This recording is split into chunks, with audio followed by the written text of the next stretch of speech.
ओम शांति।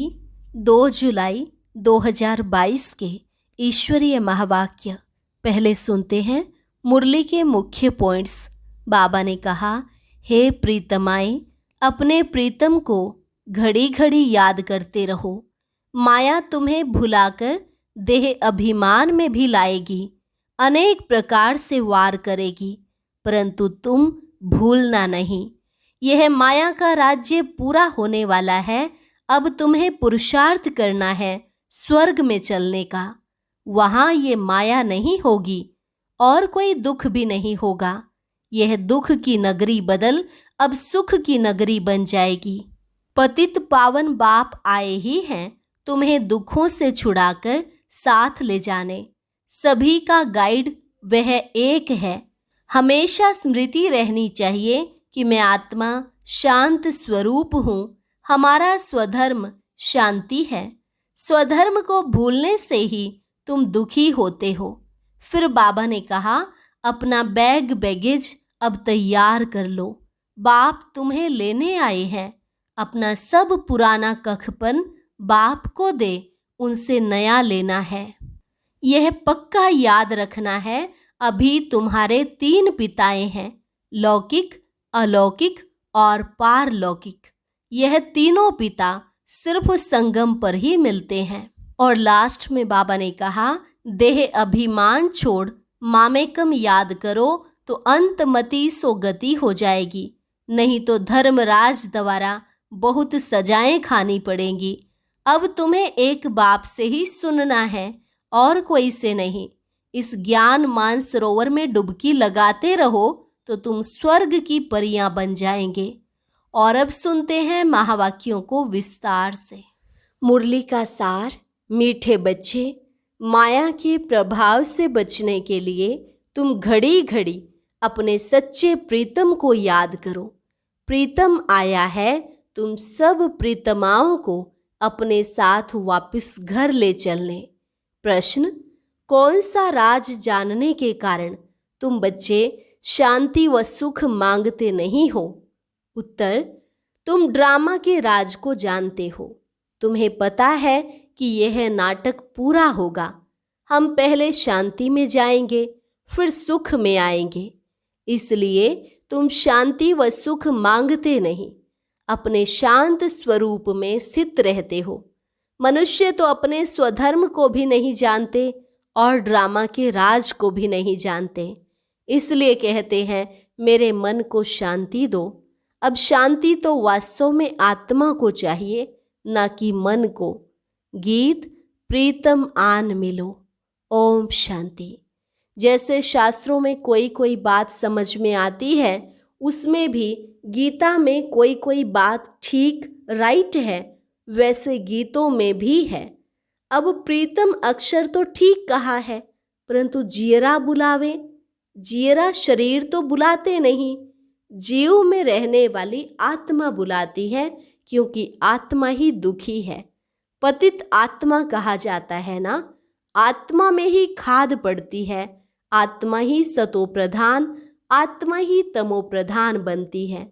सच्चा सोना ही फिर झूठा बनता है। ऐसे कभी नहीं समझना कि आत्मा निर्लेप है। मनुष्य समझते हैं आत्मा ही परमात्मा है, इसलिए निर्लेप कह देते हैं।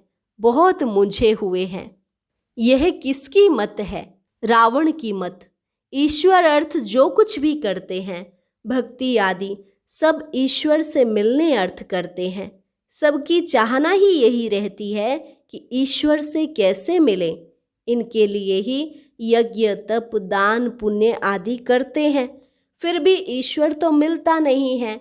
अगर ईश्वर मिलता तो तीर्थों पर नहीं जाते। समझो किसको मूर्ति का साक्षात्कार हो जाता है, परंतु वह भी ईश्वर तो नहीं मिला ना। ईश्वर को सब पुकारते हैं कि हे पतित पावन, हे प्रीतम आओ, क्योंकि आत्मा को दुख होता है। शरीर को चोट लगती है तो आत्मा को दुख फील होता है। आत्मा शरीर से निकल जाती है, फिर शरीर को कुछ भी करो तो आत्मा को कुछ लगता होगा। आत्मा और शरीर कंबाइंड है तो आत्मा को फील होता है। तुम बच्चे जानते हो, सतयुग में कोई दुख नहीं होगा, क्योंकि वहाँ तो माया का राज्य ही नहीं होता। तुम पुरुषार्थ करते हो स्वर्ग में चलने का, जहाँ माया नहीं। यह माया का राज्य पूरा होने वाला है। मनुष्य तो बेचारे कुछ भी नहीं जानते, कहते हैं मन को शांति नहीं। यह नहीं कहते कि आत्मा को शांति नहीं है, मन के लिए ही कह देते हैं। आत्मा में ही मन बुद्धि है। आत्मा कहती है हमको शांति चाहिए, ऐसे नहीं कि मन को शांति चाहिए। आत्मा शांति चाहती है। यह भी समझते हैं हम आत्मा परम धाम से आती हैं। इस शरीर में आत्मा को ऑर्गन्स मिलते हैं। आत्मा कहती है प्रीतम आन मिलो, जियरा दुखी है। अब जीव और मन में कितना फर्क है। मन और बुद्धि आत्मा की शक्तियां हैं और यह शरीर ऑर्गन्स है। इन बातों को और कोई नहीं जानते। वास्तव में आत्मा का नाम लेना चाहिए। शांति आत्मा को चाहिए। अब आत्मा ऑर्गन्स द्वारा विकर्मों पर जीत पा रही है। ऐसे नहीं कि मन पर जीत पा रही है, नहीं, माया पर जीत पाते हैं परम पिता परमात्मा की श्रीमत से। बाकी मन को शांति चाहिए, यह कहना भी रॉन्ग है। ऐसे नहीं कि मन को सुख चाहिए। आत्मा शांति मांगती है क्योंकि उनको अपना शांति धाम याद आता है। अभी तुम बच्चे आत्मा और परमात्मा के भेद को जान गए हो। बाप कहते हैं, हे प्रीतमाएं, अपने प्रीतम को घड़ी घड़ी याद करते रहो। प्रीतम भी जानते हैं कि इन पर माया का बहुत वार होता है। घड़ी घड़ी माया भुलाकर देह अभिमान में लाती है। आत्मा को पहचान मिलती है, हम शांत स्वरूप हैं। आत्मा का स्वधर्म ही है शांति। स्वधर्म को भूल आत्मा दुखी होकर पुकारती है कि हमको शांति चाहिए, मुक्ति चाहिए। शांति के बाद फिर है सुख।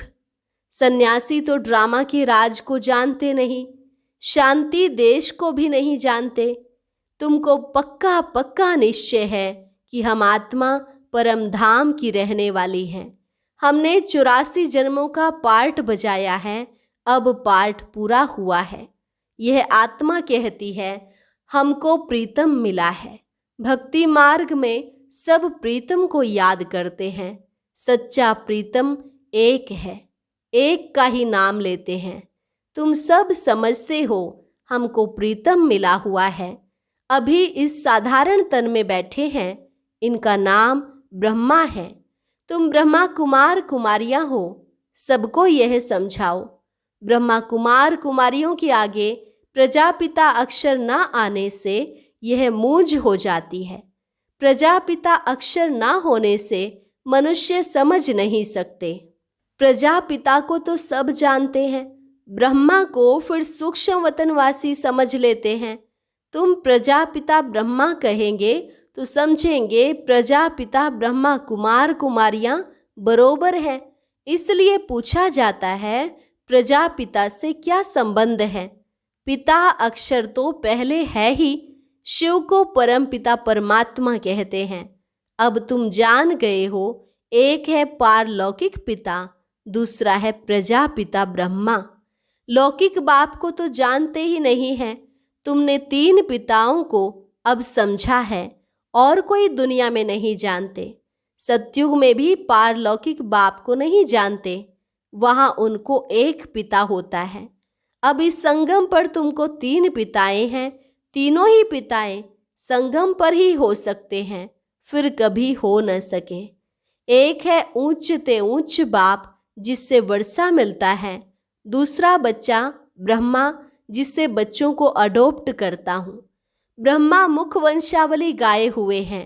वह ब्राह्मण लोग सिर्फ कहते हैं हम ब्रह्मा की औलाद हैं, परंतु ऐसा नहीं समझते कि हम ब्रह्मा की मुख वंशावली हैं। वह तो है ही कुख वंशावली। मुख वंशावली सिर्फ इस समय ही होते हैं। शिव के लिए मुख वंशावली नहीं कहेंगे, उनको सब फादर मानते हैं। 3 पिताएं हैं। शिव बाबा की और प्रजापिता ब्रह्मा की सब संतान हैं। लौकिक में तो है ही, तो यह पक्का याद करना चाहिए। फिर समझाया जाता है, परम पिता शिव बाबा का कोई बाप टीचर नहीं है, यह भी उस बाप को याद करते हैं। वही परम पिता भी है, परम शिक्षक भी है, रोज शिक्षा दे रहे हैं भिन्न भिन्न प्रकार की। तुम जानते हो कि प्रीतम हम प्रीतमाओं को बैठ समझाते हैं, वही पतित पावन है, हमको ले जाने लिए आए हैं, दुख से छुड़ाते हैं। तुम जानते हो अब यह दुख की नगरी बदली होकर सुख की होगी। रावण राज्य खत्म होना है, आखिरीन मौत आएगा जरूर। रावण का बुत भी यहाँ ही बनाते हैं, राम राज्य और रावण राज्य। बाप आकर समझाते हैं, इस रावण ने ही भारतवासियों का राज्य छीना है। हार और जीत तुम भारतवासियों की ही होती है। रावण के आने से तुम वाम मार्ग में चले जाते हो, रजो तमो होते होते तमो प्रधान हो जाते हो। रावण को तुम यहाँ जलाते हो, बरोबर रावण राज्य है। बाकी सीता आदि को चुराने की कोई बात ही नहीं है, यह तो राज्य ही रावण का है। सब मनुष्य मात्र रावण के राज्य में है। रावण राज्य में है दुख, राम राज्य में है सुख। राम भगवान को ही कहा जाता है। तुम्हारी बुद्धि वहाँ चली जाती है और कोई की बुद्धि में यह बातें हैं नहीं। बाप ही आकर पारस बुद्धि बनाते हैं, बरोबर नाम ही रखा जाता है पारसनाथ। वहाँ भी विष्णु के ही दो रूप हैं। कितनी गुंजाइश है समझने की। बाप बैठ डिटेल में समझाते हैं। तुम गीत का एक अक्षर सुनने से ही जाग जाएंगे। कोई कोई गीत अच्छे हैं। तुम अब यात्रा पर जा रहे हो, जानते हो रूहानी यात्रा हम ही करते हैं। बरोबर हम सब आत्माओं का पंडा एक ही है। अब तुमको दुख से लिबरेट कर ले जाते हैं। सभी का गाइड वह एक ही है। सबको वापस मुक्ति धाम में ले जाने खुद आते हैं। जबकि इनको सबकी सद्गति करने आना ही है, तो जरूर किस रूप में आएंगे। घर बैठे इनको आना है। बरोबर शिवरात्रि गाई जाती है। कोई से पूछो कि शिव तो निराकार है, फिर उनकी रात्रि कैसे होती है? जिनका नाम और रूप नहीं, फिर उनकी रात्रि कैसे होती है? लिंग भी दिखाते हैं, उनका नाम भी है, रूप भी है, देश भी है, समय भी है। उनकी महिमा भी गाते हैं। सुख का सागर तो जरूर सुख देंगे ना। अभी सब पतित हैं। जो गुणवान हैं उन्हों के आगे जाकर कहते हैं, हमारे में कोई गुण नहीं, हम काले हैं। यह काली दुनिया है ना। काले बैंगन में कोई गुण नहीं। काले अर्थात सांवरे पतित आदमियों में कोई गुण नहीं है। गुण तो जो गोरे पावन है उनमें ही होंगे। तुम एक बाप से सुनते हो और कोई बात सुनते नहीं हो। एक दो को यही ज्ञान की पॉइंट्स सुनाओ, रिपीट कराओ। यहाँ जो सुख तुमको मिलता है, यहाँ जो धारणा होती है, वह बहुत अच्छी है। हॉस्टल में थोड़े दिन के लिए आते हो, कोई 4 दिन, कोई 6-8 दिन के लिए आते हैं। वह बैठ बाप से सुनते रहते हैं। यह निश्चय हो जाए कि हम माता पिता के साथ घर में बैठे हैं। यह ईश्वरीय घर है। दर कहो व घर कहो, बात एक ही है। दर में आया तो घर में भी आया, दर से अंदर घर में आया। तो यहाँ ईश्वरीय घर है, भाई बहन हैं, इसलिए इनको इंद्रप्रस्थ भी कहते हैं। यह ज्ञान सब्ज परियां है, नंबरवार नाम रख दिया है। यह है शिव बाबा की दरबार। यहाँ से तुम बाहर जाते हो तो तुम्हारी अवस्था में रात दिन का फर्क पड़ जाता है। सर्विस पर जाने वालों की बुद्धि में यह रहता है कि सर्विस करें। ड्रामा चक्र को भी समझाना बहुत सहज है। हम अब तैयारी कर रहे हैं, बाबा हमें लेने के लिए आए हैं। बैगेज तैयार करना है। बाप को पुराना कखपन देते हैं, बाबा बदले में सब सोना देते हैं। ज्ञान मान सरोवर में तुम डुबकी लगाते हो। यह है पढ़ाई की बात, जिससे तुम स्वर्ग की परी बन जाते हो। बाकी परी और कोई चीज नहीं, पंख आदि नहीं है। वहाँ के महल जेवर आदि कैसे अच्छे होंगे? अभी माया ने पंख तोड़ डाले हैं, उड़ नहीं सकते हैं। यह समझने की बात है। समझाया जाता है आत्मा जैसे रॉकेट है। रॉकेट ऊपर में जाते हैं तो समझते हैं खुदा के नज़दीक जाते हैं। अब खुदा वहाँ कोई बैठा है क्या? यह सारी पलटन आत्माओं की जाती है। बुद्धि में आना चाहिए बाबा हमारा पंडा है, ढेर की ढेर आत्माओं को ले जाते हैं। बाप कहते हैं मेरा काम ही यह है। मैं सहज राजयोग और ज्ञान सिखलाता हूँ। मैं नॉलेजफुल हूँ। मैं आता तो हूँ ना, इनमें बैठ तुमको अपना परिचय देता हूँ। जैसे तुम्हारी आत्मा में 84 जन्मों का पार्ट है, तो मेरे में भी पार्ट है जो मैं रिपीट करता हूँ। तुम्हारा जास्ती पार्ट है। मैं तो आधा कल्प के लिए वानप्रस्थ में बैठ जाता हूँ। तुम्हारा ऑल राउंड पार्ट है। कहते हैं भगवान को प्रेरणा आई सृष्टि रचने की, समझते नहीं है। बाप कहते हैं मेरा पार्ट आता है तो मैं इस साधारण तन में आकर तुमको राजयोग सिखलाता हूँ। मैं गर्भ में तो नहीं आऊँगा, जरूर मनुष्य तन में ही आकर राजयोग सिखाऊंगा या कछमछ में आऊँगा। मैं पतित को पावन कैसे बनाता हूँ यह भी तुम जानते हो। शिक्षा बैठ देता हूँ। परमपिता परमात्मा आकर सहज राजयोग और ज्ञान सिखलाकर विश्व का मालिक बनाते हैं। इनको जादूगर भी कहते हैं, क्योंकि नरक को स्वर्ग बना देते हैं। तुमको सारा राज अच्छी रीति समझाते हैं। सृष्टि का विनाश कैसे होगा, यह आपस में कैसे लड़ेंगे, रक्त की नदियाँ कैसे बहेंगी, फिर दूध घी की नदियाँ बहेंगी, यह बाप बैठ समझाते हैं। पांडव लड़ते हैं क्या? बाप कहते हैं देह अभिमान छोड़ मामेकम याद करो तो अंतमति सो गति हो जाएगी। तत्व योगी समझते हैं हम ब्रह्म में लीन हो जाएंगे, परंतु ब्रह्म में लीन अथवा ज्योति में कोई समाते नहीं हैं। बाप कहते हैं मन मना भव। सिर पर बोझा बहुत है, याद से ही विकर्म विनाश होंगे, नहीं तो धर्मराज द्वारा बहुत सजाएं खानी पड़ेंगी। हमको तो बस शिव बाबा की याद में जाना चाहिए। अगर बहुत समय से याद नहीं करेंगे तो पिछाड़ी में वह अवस्था नहीं रहेगी। बहुत सन्यासी लोग भी ऐसे बैठे बैठे जाते हैं। भक्तों की महिमा भी कोई कम नहीं है, फिर भी पुनर्जन्म तो सबको लेना ही है। अब बाप कहते हैं हम सब आत्माओं को साथ ले जाऊंगा। रात दिन यही चिंता रहे कि कैसे बाप का परिचय दें।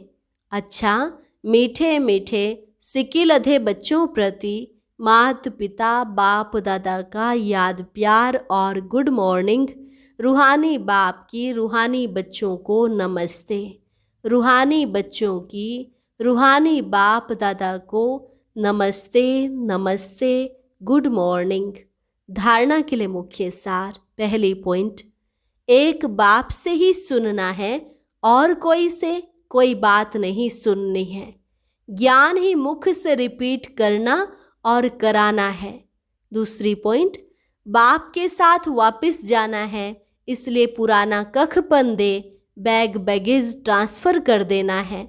सबको बाप का परिचय मिल जाए, इसी एक चिंता में रहना है। वरदान, सदा सर्व प्राप्तियों की स्मृति द्वारा मांगने के संस्कारों से मुक्त रहने वाले संपन्न व भरपूर भव। सदा सर्व प्राप्तियों की स्मृति द्वारा मांगने के संस्कारों से मुक्त रहने वाले संपन्न व भरपूर भव। एक भरपूरता बाहर की होती है, स्थूल वस्तुओं से, स्थूल साधनों से भरपूर, लेकिन दूसरी होती है मन की भरपूरता। जो मन से भरपूर रहता है उसके पास स्थूल वस्तु व साधन नहीं भी हो, फिर भी मन भरपूर होने के कारण वे कभी अपने में कमी महसूस नहीं करेंगे। वे सदा यही गीत गाते रहेंगे कि सब कुछ पा लिया। उनमें मांगने के संस्कार अंश मात्र भी नहीं होंगे।